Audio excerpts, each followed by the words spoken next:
চতুর্ভুজা দিগম্বরী দেবী, ঘোর কৃষ্ণবর্ণ, এলোকেশী, ভীষণ রূপা, অথচ তার কাছেই জগতের সমস্ত শান্তি বিরাজ করে।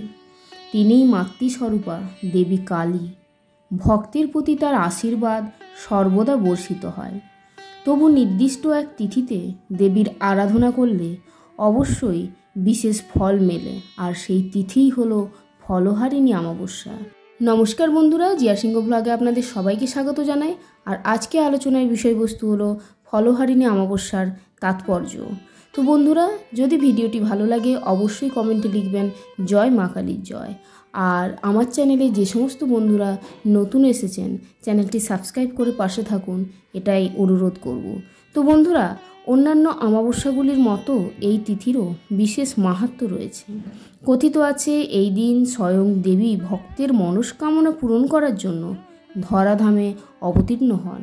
যদিও ভক্তের চোখে তিনি সদা বিরাজমান, তার প্রকাশ সর্বত্রই, তবুও ফলহারিণী অমাবস্যায় বিশেষ কিছু নিয়ম পালনের নিয়ম রয়েছে। জ্যৈষ্ঠ মাসের অমাবস্যা তিথিতে ফলহারিণী কালী পুজো হয়। ফলহারিণী অমাবস্যায় দেবীকে বিভিন্ন মরশুমি ফল দিয়ে পুজো দিতে হয়।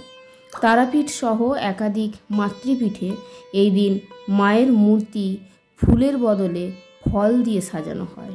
যেমন ধরুন আম, জাম, কলা, লিচু ইত্যাদি বিভিন্ন ফলের মালা তৈরি করে দেবীকে পরানোর রেওয়াজ রয়েছে। কেননা কোনো ভক্ত যদি ফলহারিণী পুজোর দিন এমনটা করেন তাহলে তার জীবন সুখ সমৃদ্ধিতে ভরে ওঠে। তবে এইসব নিয়ম সাধারণ ক্ষেত্রে প্রযোজ্য। জ্যোতিষ মতে ফলহারিণী পুজোর দিন বিশেষ একটি নিয়ম মানলে ব্যক্তিগত অভীষ্ট সিদ্ধি সম্ভব। খুব কঠিন কিছু নয়, স্রেফ একটি মরশুমি ফল দিয়ে প্রথমে দেবীর পুজো দিতে হবে।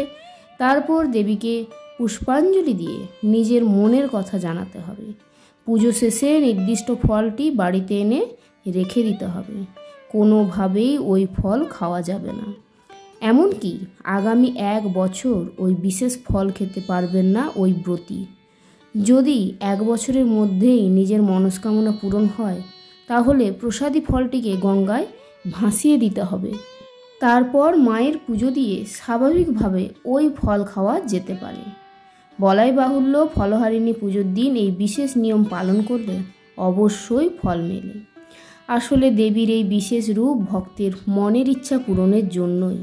তাই দেবীকে ভক্তি ভরে পুজো করলে ফল মিলবেই। একই সঙ্গে এই বিশেষ দিনেই শ্রীরামকৃষ্ণ মা শারদাকে ষোড়শী রূপে পুজো করেছিলেন। দেবীর আসনে স্ত্রীকে বসিয়ে আরাধনা করেছিলেন তিনি। তাই এই দিন দক্ষিণেশ্বর কালী মন্দিরেও বিশেষ পুজোর ব্যবস্থা করা হয়। একই সঙ্গে অনেক জায়গায় এই দিন ঘটা করে দেবীর আরাধনার আয়োজন করা হয়।